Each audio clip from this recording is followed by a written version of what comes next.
This is going to be my first horror review on Ju-On the Grudge. I'm going to be encompassing the entire series in this one video, unless this video goes on too long.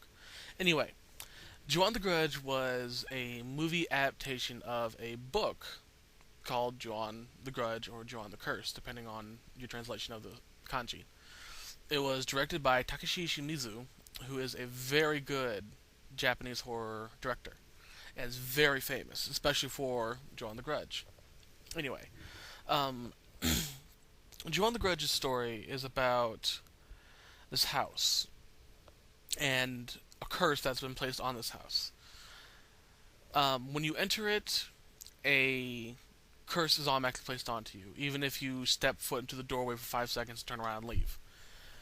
The basic of the curse is that when you step in, you're marked for death, period. There's no escaping it.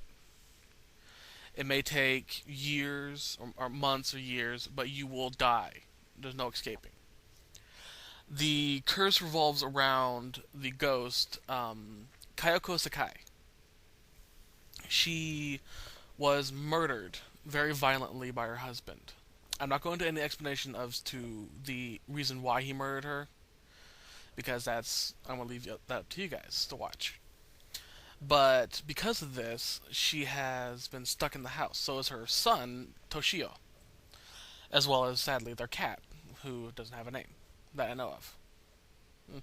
Anyway, um, she will appear and kill you.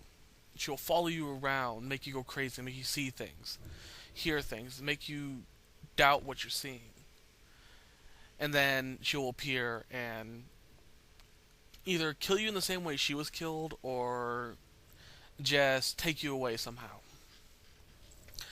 Now, in this movie, there is this one scene that has become very well known. It's almost as infamous as the spider walk scene in The Exorcist.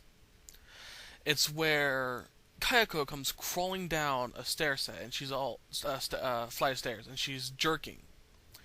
Now, when people in America mostly have seen this scene, we assume it was, CG'd or some sort of special effect was done to this. But the actress that played Kayako actually was able to do this. She's a very talented actress.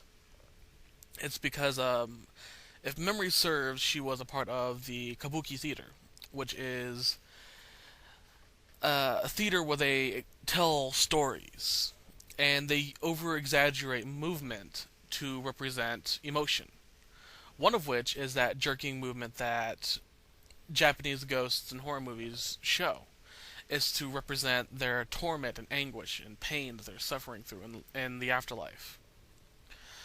I would really recommend anyone to watch this as a introduction into Japanese horror movies.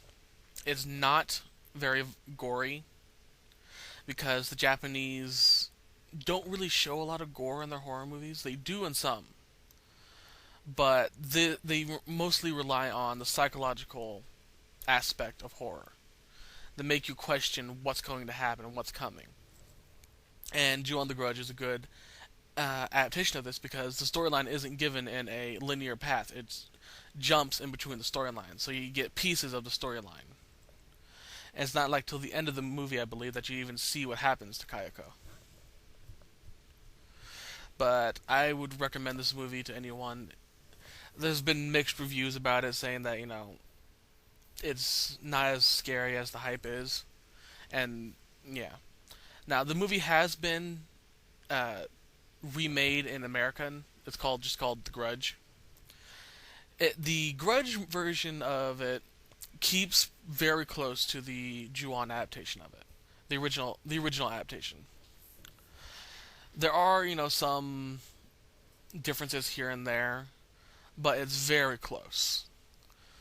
Also, fun fact that not a lot of people know, the Sakai family in The Grudge was also the original the actors that played them were the original actors in Ju-On the Grudge. So they reprised their roles in the American version.